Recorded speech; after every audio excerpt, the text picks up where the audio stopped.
नमस्कार मित्रांनो, आजच्या या शेअर मार्केटच्या व्हिडिओमध्ये तुमचे स्वागत आहे।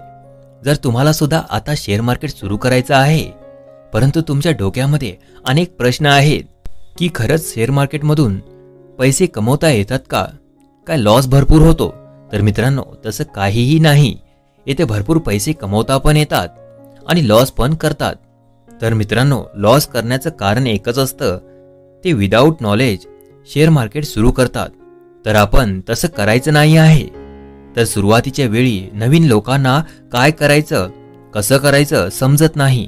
त्यासाठी मित्रांनो, आजपासून आपण आपल्या चॅनलवर शेअर मार्केट बेसिक पासून कसं सुरू करायचं हे शिकवणार आहे, ते पण अगदी सोप्या आपल्या मराठी भाषेमध्ये।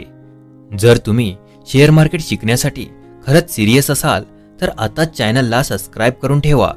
तर आजचा टॉपिक आहे शेअर मार्केट म्हणजे काय। तर शेअर मार्केटची सुरुवात 1875 ला प्रेमचंद रॉयचंद यांनी केली। तर आता आपण शेअर आणि मार्केट असे दोन भाग करून त्यांचा अर्थ समजून घेऊया। त्यानंतर शेअर मार्केट असे दोन्ही शब्द एकत्र करून त्यांचा अर्थ समजून घेऊया। तर पहिला शब्द आहे मार्केट। मार्केटला मराठीमध्ये बाजार म्हणतात, ज्या ठिकाणी वस्तूंची खरेदी विक्री केली जाते। आपण पाहिलं असेल की वेगवेगळ्या प्रकारचे मार्केट असतात, जसे की मच्छी मार्केट, भाजी मार्केट, कपड्यांचे मार्केट, असे बरेचसे मार्केट असतात। दुसरा शब्द आहे शेअर। तर शेअरचा मराठीमध्ये अर्थ होतो हिस्सा। जसं आपल्या आजोबांची जमीन असते, त्यानंतर त्यांच्या मुलांना त्या जमिनीचा हिस्सा दिला जातो, तसेच येथे हिस्सा हा वेगवेगळ्या कंपन्यांचा असतो। जेव्हा या कंपन्यांना पैशाची गरज असते, तेव्हा ते मार्केटमध्ये येतात आणि आपले काही शेअर विकून पैसे गोळा करतात। उदाहरणार्थ रिलायन्स ही खूप मोठी कंपनी आहे। तर आता रिलायन्सला नवीन प्रोजेक्टसाठी 10 लाखाची गरज आहे। तर रिलायन्स कंपनीचा मॅनेजर तुमच्याकडे येतो आणि म्हणतो, आम्हाला 20,000 द्या आणि आमचे 2% शेअर्स घ्या। त्यानंतर तुम्ही सुद्धा सहमत झाला तर त्या कंपनीचे 2%चे मालक तुम्ही झालात। आता जे तुमच्याकडे 2% आलेले आहेत त्यालाच म्हणतात शेअर। आता आपण शेअर आणि मार्केटला एकत्र करूया। शेअर मार्केट म्हणजे त्या ठिकाणी शेअरची खरेदी विक्री करू शकतो।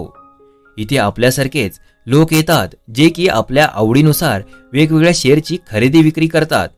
आता काही दिवसांनी रिलायन्स कंपनीचा बिझनेस चांगला चालू लागतो, त्यामुळे त्यांची जी 10 लाखाची व्हॅल्यू होती ती आता 20 लाखाची झालेली असते। मग तुम्ही 2% शेअर विकत घेतलाय, म्हणजे 20,000 रुपयाचे शेअर आता 40,000 झालेले असतील। मग तुम्ही शेअर मार्केटमध्ये जाता आणि घोषणा करता की माझ्याकडे रिलायन्स कंपनीचे 2% शेअर आहेत, कोणी विकत घेणार का? त्यानंतर रिलायन्स कंपनी ही एक गाजलेली कंपनी आहे हे पाहून लोक तुमच्याकडून ते शेअर विकत घेतात, कारण त्यांना माहिती असतं की जुनी कंपनी आहे, याचा शेअर प्राइस पुढे जाऊन नक्की वाढेल। आता तुमचा याच्यामध्ये फायदा झाला, म्हणजे तुम्हाला 20,000च्या बदल्यात तुम्हाला 40,000 मिळाले। परंतु असं नाही की सारखं प्रॉफिटच असतो। तर येथे प्रॉफिट किंवा लॉस हे कंपनीच्या परफॉर्मन्सवरती अवलंबून राहतं। तर असेच अनेक शेअरची देवाणघेवाण होते।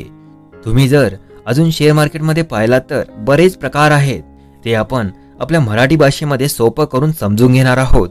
यापुढील कोणताही व्हिडिओ तुम्हाला मिस नाही करायचा असेल तर आपल्या चॅनलला आत्ताच सबस्क्राइब करून ठेवा, कारण का यापुढे आपण शेअर मार्केट रिलेटेड व्हिडिओ घेऊन येणार आहोत।